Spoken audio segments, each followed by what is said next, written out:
ಬಿಸಿ ಪಾಟೀಲ್ ಪುತ್ರಿಯ ಗಂಡ ಆತ್ಮಹತ್ಯೆಗೆ ಶರಣಾಗಿದ್ದಾರೆ. ಕೆಜಿ ಪ್ರತಾಪ್ ಕುಮಾರ್ ಅಂತ ವಿಷ ಸೇವಿಸಿ ಆತ್ಮಹತ್ಯೆ ಮಾಡಿಕೊಂಡಿದ್ದಾರೆ.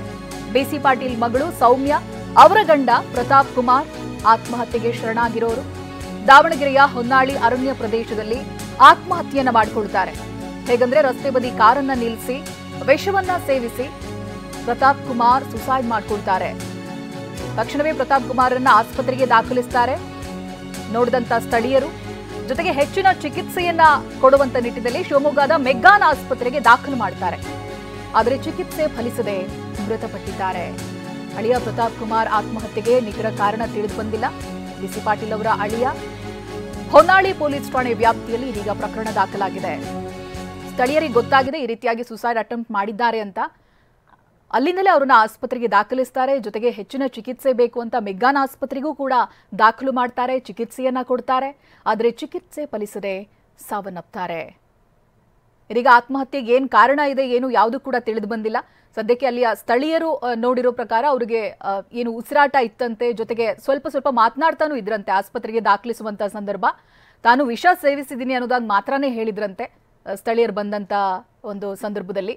ಅದನ್ನ ಹೊರತುಪಡಿಸಿದ್ರೆ ಯಾರಿಗೂ ಯಾವ ಮಾಹಿತಿ ಕೂಡ ಇದುವರೆಗೂ ಗೊತ್ತಿಲ್ಲ ಏನ್ ಕಾರಣ ಇರಬಹುದು ಆತ್ಮಹತ್ಯೆಗೆ ಅನ್ನುವಂಥದ್ದು. ಕಾರ್ನನ್ನ ಹೆದ್ದಾರಿಯ ಪಕ್ಕದಲ್ಲಿ ನಿಲ್ಲಿಸಿ ವಿಷವನ್ನ ಸೇವಿಸಿ ಆತ್ಮಹತ್ಯೆಗೆ ಪ್ರಯತ್ನ ಪಡ್ತಾರೆ.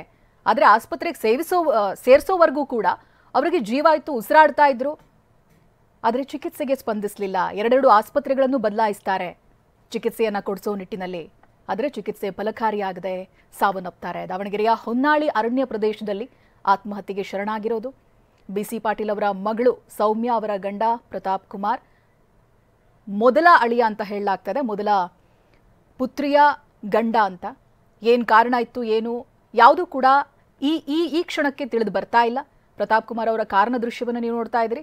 ಇದೇ ರೀತಿ ರೋಡ್ನ ಪಕ್ಕದಲ್ಲಿ ಕಾರನ್ನ ನಿಲ್ಲಿಸಿ ವಿಷವನ್ನ ಸೇವಿಸಿ ಆತ್ಮಹತ್ಯೆಗೆ ಶರಣಾಗ್ತಾರೆ. ಅದೃಷ್ಟವೋ ಏನೋ ಅನ್ನುವಂತೆ ಸ್ಥಳೀಯರು ನೋಡ್ತಾರೆ, ಅವ್ರನ್ನ ಆಸ್ಪತ್ರೆಗೂ ದಾಖಲಿಸ್ತಾರೆ. ಬಟ್ ಯಾವುದೇ ಪ್ರಯೋಜನ ಆಗಿಲ್ಲ. ಸ್ಥಳೀಯರು ಹೇಳೋ ಪ್ರಕಾರ ಅವ್ರು ಕೊಟ್ಟಿರುವಂಥದ್ದಷ್ಟು ಮಾತನಾಡಿರುವಂಥದ್ದಷ್ಟೇ, ತಾನು ಆತ್ಮಹತ್ಯೆ ಅಂದ್ರೆ ವಿಷವನ್ನ ಸೇವಿಸಿದ್ದೀನಿ ಅನ್ನೋದಷ್ಟೇ ಅವ್ರು ಹೇಳ್ತಾರಂತೆ. ಚಿಕಿತ್ಸೆ ಕೊಡಿಸುವಂತ ಪ್ರಯತ್ನಗಳಾಗುತ್ತೆ, ಆಸ್ಪತ್ರೆಗೂ ಸೇರಿಸ್ತಾರೆ. ಅದ್ಯಾವುದೂ ಕೂಡ ಫಲ ಕೊಟ್ಟಿಲ್ಲ. ಇನ್ನು ಆಸ್ಪತ್ರೆಗೆ ಬಿಸಿ ಪಾಟೀಲ್ ಕೂಡ ಭೇಟಿಯನ್ನ ಕೊಟ್ಟಿದ್ದಾರೆ. ಆ ದೃಶ್ಯವನ್ನು ಕೂಡ ನೀವು ನೋಡಬಹುದಾಗಿದೆ.